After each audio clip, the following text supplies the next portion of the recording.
प्रधानमंत्री संग्रहालय एवं पुस्तकालय ने पहली बार औपचारिक रूप से भारत के पहले प्रधानमंत्री जवाहरलाल नेहरू की ओर से Edwina Mountbatten, Jayaprakash Narayan, Albert Einstein आदि को लिखे गए व्यक्तिगत पत्रों को वापस लेने की मांग की है। ये पत्र 2008 में यूपीए शासन के दौरान कांग्रेस नेता सोनिया गांधी को भेजे गए थे। इन दिनों जवाहरलाल नेहरू की चिट्ठियों को लेकर बवाल मचा हुआ था।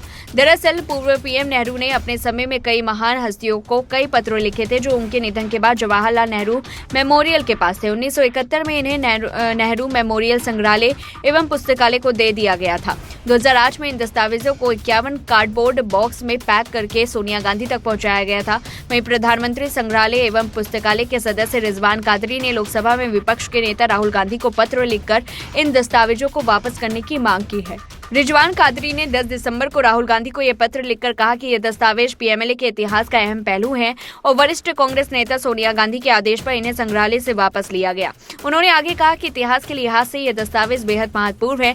ऐसे में या तो सोनिया गांधी से मूल पत्र मंगवा लें या फिर उनकी फोटोकॉपी या डिजिटल कॉपी मंगवा लें।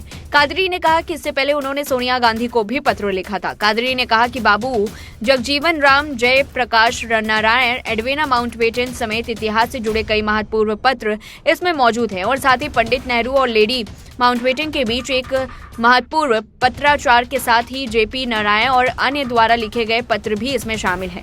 रिजवान कादरी ने कहा कि सितंबर 2024 में मैंने सोनिया गांधी को पत्र लिखकर इन दस्तावेजों की मांग की थी। चूंकि सोनिया की ओर से कोई जवाब नहीं आया, इसलिए मैंने उनके बेटे राहुल गांधी से उन्हें वापस दिलाने का अनुरोध किया।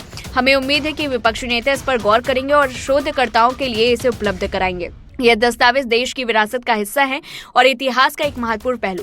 भाजपा ने कहा कि नेहरू के पत्रों के 51 डिब्बे ले जाए गए, जबकि पार्टी के कुछ नेताओं ने विशेष रूप से एडविना माउंटबेटन को लिखे गए पत्रों की ओर इशारा किया।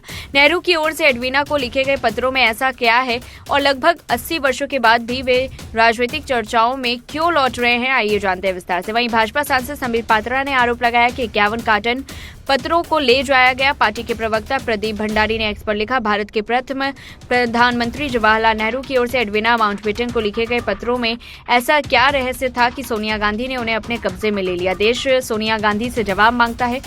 एक और दिलचस्प बात यह है कि नेहरू ने एडविना के लिए विदाई भाषण दिया, जिसकी चर्चा पामेला ने अपनी किताब में की। नेहरू ने भाषण में कहा, आप जहां भी गईं आपने सांत्वना, उम्मीद और प्रोत्साहन दिया। भारत के लोग आपसे प्यार करते हैं और आपको अपना ही मानते हैं और आपके जाने पर दुखी हैं।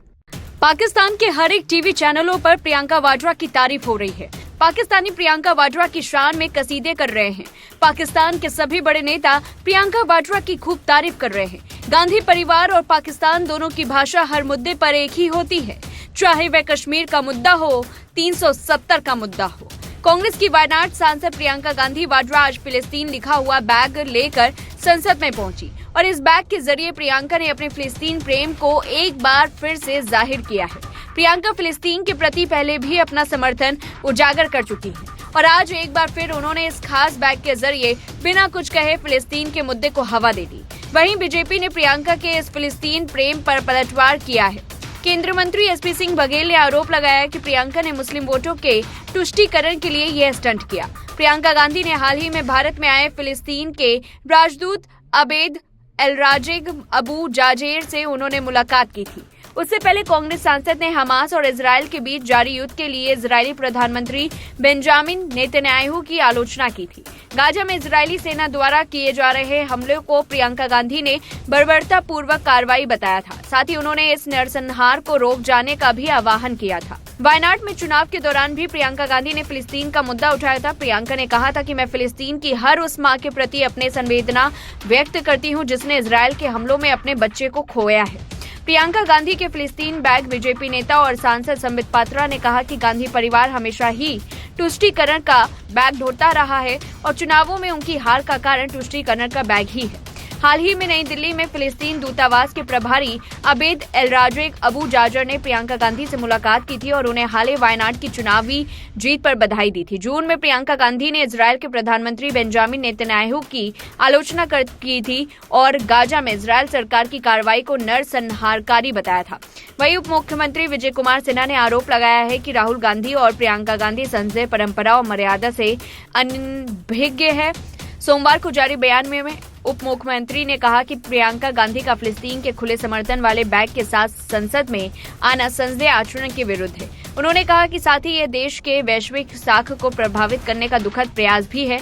यह प्रियंका सहित कांग्रेस की रहनुमाई वाले विपक्ष के तुष्टीकरण के प्रयासों की भी पराकाष्ठा है। ये लोग उनके समर्थन के लिए इतने आतुर हैं कि इन्हें जरा भी ख्याल नहीं कि इनकी बचकानी हरकत से दुनिया भर में देश की विभाजित छवि बनती है। उप मुख्यमंत्री ने कहा कि हकीकत है कि कांग्रेस राजद सहित विपक्षी गठबंधन के तमाम नेता आम चुनाव के समय से ही देश विरोधी बर्ताव कर रहे हैं। चुनाव के समय और उसके बाद अपने विदेश दौरे पर राहुल गांधी ने देश विरोधी और नस्ली टिप्पणी की थी। बीते दिनों तेजस्वी यादव ने पाकिस्तान के समर्थन में बयान दिया, जबकि बांग्लादेश में हिंदू समुदाय पर लगातार हो रही हिंसा और उत्पीड़न की घटनाओं पर उन्हें सांप सूंघ जाता है। इससे पहले राहुल गांधी ने सनातन धर्म का अपमान किया था। आपको बता दें कि हमास और इजरायल के बीच युद्ध शुरू हुए 1 साल से ज्यादा का समय हो गया है। पिछले साल अक्टूबर 2023 में हमास की तरफ से इजरायल पर हमला किया गया था। महाराष्ट्र चुनाव के नतीजे आने के बाद से ही महाविकास आघाड़ी की राजनीति में जो बदलाव के संकेत मिल रहे थे, उस पर अब मोहर लगती दिख रही है। 5 साल पहले मातोश्री का जो दरवाजा सीएम देवेंद्र फडणवीस के लिए बंद हो गया था, वह खुद चलकर अब उनके दरवाजे तक पहुंच गया है। उद्धव ठाकरे को अब इस बात का मलाल हो रहा है कि उन्होंने बहुत बड़ी गलती कर दी है। इस बीच उनकी नाक के नीचे से जमीन छीनकर शिवसेना नेता एकनाथ शिंदे लेकर भाग गए। ऐसे में उद्धव एक बार फिर से उसी जमीन को हासिल करने की कवायद में लग गए हैं। उद्धव ने अपनी खिसकती जमीन को बचाए रखने का जरिया बनाया है वीर विनायक दामोदर सावरकर को अपना प्रमुख हथियार बनाकर उद्धव एक साथ कई राजनीतिक समीकरण साधने में लग गए हैं। उद्धव ठाकरे वीर सावरकर को भारत रत्न देने की मांग फडणवीस से मिले बिना भी कर सकते थे, लेकिन मिलकर क्यों किया। मंगलवार को उद्धव ठाकरे खुद चलकर देवेंद्र फडणवीस के दरवाजे पर पहुंचे थे। खास बात यह है कि इस मुलाकात में शिवसेना नेता संजय राउत उद्धव ठाकरे के साथ नहीं थे। इसके भी मायने निकाले जा रहे हैं। कुछ कहा जा रहा है कि संजय राउत के बहकावे में आकर ही उद्धव ठाकरे बीजेपी से इतना दूर चले गए। हालांकि एनडीए में वापसी इतनी आसान नहीं है, क्योंकि इन 5 सालों में उन्होंने बीजेपी को कई दर्द दिए, लेकिन उद्धव ने अपनी तरफ से दोस्ती की शुरुआत कर गेंद बीजेपी के पाले में छोड़ दी। जानकारों की माने तो बीजेपी जिस तरह की राजनीति करती आई है, वैसी राजनीति महाराष्ट्र में मौजूदा गठबंधन पार्टनर के साथ ज्यादा दिन तक नहीं चलने वाली। बीजेपी को भी एक विश्वस्त पार्टनर की तलाश है और शिवसेना से सालों से संबंध रहे हैं। इधर महाराष्ट्र में नई सरकार के गठन में देरी और अभी तक पोर्टफोलियो का बंटवारा नहीं होना महायुति में खटपट के संकेत दे रहे हैं, क्योंकि एनसीपी अजीत पवार गुट बीजेपी को नेचुरल पार्टनर नहीं है। दोनों में गठबंधन इस समय वक्त की मांग है। दूसरी तरफ उद्धव ठाकरे को भी समझ में आ गया है कि बीजेपी के साथ गठबंधन नहीं करना उनको हिंदुत्व वाला एजेंडा से काफी दूर लेकर चला गया है। एकनाथ शिंदे गुट ने हिंदुत्व वाला एजेंडे को हाईजैक कर उद्धव ठाकरे को बड़ा झटका दिया। ऐसे में वीर सावरकर को भारत रत्न देने की मांग कर उद्धव ने राहुल गांधी को साफ मैसेज दे दिया है और अपना लाइन भी साफ कर दिया है। अगर राहुल गांधी का वीर सावरकर पर अब कोई बयान आता है तो शिवसेना यूबीटी गुट उस चीज का मुद्दा बनाकर महाविकास आघाड़ी को गुड बाय कर दे तो कई बड़ी बात नहीं होगी, क्योंकि अब उद्धव ठाकरे हिंदुत्व विचारक वीर सावरकर पर राहुल गांधी के बयान को बर्दाश्त नहीं करेंगे। शायद इसलिए भारत के सबसे बड़े नागरिक सम्मान भारत रत्न देने की मांग उन्होंने एक बार फिर से की है। कुल मिलाकर महाराष्ट्र की सियासत में फडणवीस और उद्धव ठाकरे की मुलाकात से हलचल तेज हो गई है। नाराज बताए जा रहे अजीत पवार और एकनाथ शिंदे को भी बीजेपी ने इस मुलाकात के बाद बड़ा मैसेज दे दिया, क्योंकि उद्धव ठाकरे के बुके को जिस तरह से संभालकर देवेंद्र फडणवीस ने अपने हाथों से थामे रखा था, उसके राजनीतिक मायने आने वाले दिनों में दिखाई दे सकते हैं। ऐसे में महाराष्ट्र की राजनीति में चर्चा शुरू हो गई है कि क्या वीर सावरकर के नाम पर उद्धव की घर वापसी होने वाली है। महायुति सरकार का बहुप्रतीक्षित कैबिनेट विस्तार आखिरकार रविवार को पूरा हो गया। नागपुर के राजभवन में 29 विधायकों ने मंत्री पद की शपथ ली। बीजेपी से 19, शिवसेना से 11 और एनसीपी से 11 ने मंत्री पद की शपथ ली। खास बात यह है कि महायुति के मंत्रिमंडल में छोटे दलों की जगह नहीं दी गई है। रिपब्लिकन पार्टी ऑफ इंडिया, जन स्वराज पार्टी, राष्ट्रीय युवा स्वाभिमान पार्टी एक मंत्री पद की उम्मीद कर रही थी, लेकिन इनमें से किसी भी दल को कैबिनेट में जगह नहीं मिली। स्वाभिमान पार्टी के संस्थापक और विधायक रवि राणा मंत्री पद की उम्मीद लगाए बैठे थे, लेकिन आखिर तक उन्हें मंत्री पद की शपथ लेने के लिए बीजेपी की ओर से फोन नहीं आया। रवि राणा की पत्नी और बीजेपी नेता नवनीत राणा ने सोशल मीडिया पर एक वीडियो शेयर किया है। इसमें वह एक शेर कहती हुई नजर आ रही हैं। शायरी में नवनीत राणा कहती नजर आ रही है कि जिंदगी है समुंदर को क्या गम है, वो बता भी नहीं सकता और पानी बनकर आंखों में आ भी नहीं सकता। जिंदगी है और लड़ाई जारी है। कविता के शब्दों पर गौर करें तो नाराजगी का स्वर साफ है। दरअसल रवि राणा 2009 से लगातार अमरावती के बडनेरा से निर्वाचित होते आ रहे हैं। उन्होंने लगातार 4 चुनाव जीते हैं। 2009, 2014, 2019 में उन्होंने निर्दलीय चुनाव लड़ा और जीत हासिल की। तो 2024 में उन्होंने युवा स्वाभिमान से लड़ाई जीत ली। इस साल उन्हें बीजेपी के कोटे से मंत्री पद की उम्मीद थी, लेकिन यह अधूरा रह गया। 2019 में राज्य में महाविकास अघाड़ी सत्ता में आई। उस समय बीजेपी विपक्ष में अकेली थी। सत्ता में 3 पार्टियां थी। उस वक्त सांसद नवनीत राणा और विधायक रवि राणा ने हनुमान चालीसा के जाप के मुद्दे पर सीधे तौर पर मुख्यमंत्री उद्धव ठाकरे को निशाना साधा था। इसके लिए उन्हें जेल भी जाना पड़ा। राणा दंपति ने सत्ता को चुनौती देने का प्रदर्शन किया। उम्मीद थी कि बदले में उन्हें मंत्री पद मिलेगा, लेकिन यह उम्मीद हकीकत में नहीं बदल सकी।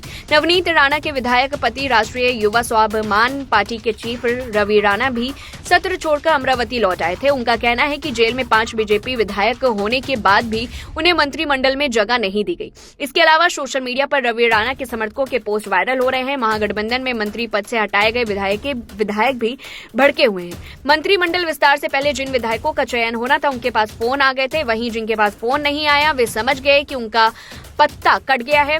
इनमें से एक पूर्व मंत्री छगन भुजबल भी थे, जिससे वे और उनके समर्थक नाराज रहे। नागपुर के देश पांडे हाल में एनसीपी की बैठक हुई, लेकिन छगन भुजबल नदारद दिखे। वे अपने होटल में ही रुके रहे। हाल ही में रिपब्लिकन पार्टी ऑफ इंडिया के प्रमुख रामदास अठावले ने साफ तौर पर कहा कि उन्हें कार्यक्रम का निमंत्रण तक नहीं दिया गया। अठावले ने कहा कि उन्होंने देवेंद्र फडणवीस के साथ बैठक की थी और कम से कम एक मंत्रालय मांगा था, लेकिन कैबिनेट में उनकी पार्टी का एक भी चेहरा नहीं है। जबकि पार्टी ने महाराष्ट्र चुनाव में अच्छा प्रदर्शन किया। कैबिनेट विस्तार को लेकर बीजेपी नेता के कट्टर समर्थक और शिवसेना नेता तनाजी सावंत भी नाराज दिख रहे हैं। तनाजी सावंत कल राजभवन नहीं गए क्योंकि उन्हें मंत्री बनने का मौका नहीं मिला। 3 सबसे बड़ी पार्टियों का कांग्रेस से समर्थन वापस। राहुल गांधी के कांग्रेस तीनों दलों का भरोसा उठ चुका है। इलेक्ट्रॉनिक वोटिंग मशीन से मतदान कराने के खिलाफ अभियान खड़ा करने की कोशिश में जुटी कांग्रेस को साथियों से ही झटका हाथ लग रहा है। उमर अब्दुल्ला ने कांग्रेस की ओर से ईवीएम पर आपत्तियों को खारिज कर दिया था और अब ममता बनर्जी की पार्टी टीएमसी ने भी सवाल उठाए। ममता के भतीजे अभिषेक बनर्जी का कहना है कि ईवीएम पर सवाल उठाने से कोई फायदा नहीं। यदि किसी के पास कोई सबूत है तो फिर उन्हें चुनाव आयोग को सौंपना चाहिए।